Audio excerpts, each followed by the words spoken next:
일본의 한국인 입국 제한 강화 조치에 대해 정부가 그에 상응하는 조치를 발표했습니다. 무비자 입국을 중단하고 일본에서 입국하는 모든 외국인에 대해서도 특별 입국 절차를 적용하기로 했습니다. 그리고 보다 강화된 조치를 취할지에 대해서는 앞으로 일본 내 감염 확산 상황 등을 고려하면서 결정한다는 방침입니다.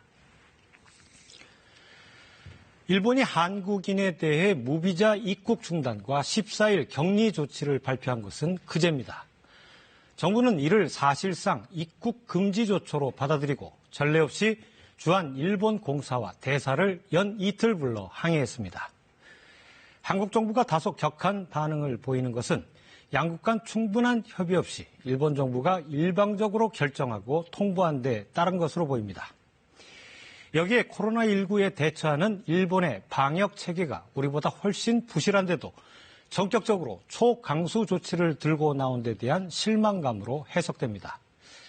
실제로 일본의 확진자 수는 지금까지 크루즈선 다이아몬드 프린세스에서 발생한 700여 명을 포함해 1000명을 조금 넘어서고 있습니다.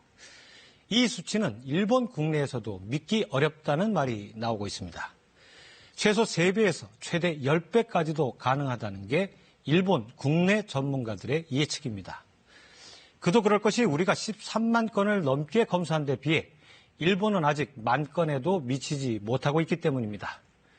국민 안전의 관점에서 본다면 일본에 앞서 우리가 먼저 선제적 제한 조치를 해야 하지 않았나 하는 아쉬움도 남습니다.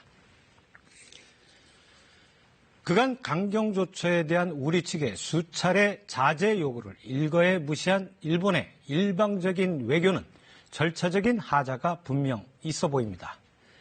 지금은 악화 일로를 걷던 한일 관계가 지소미아 파기 유예로 그나마 약간의 숨통이 트이고 있는 상황입니다.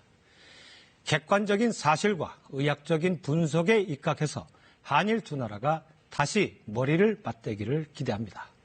뉴스 해설이었습니다.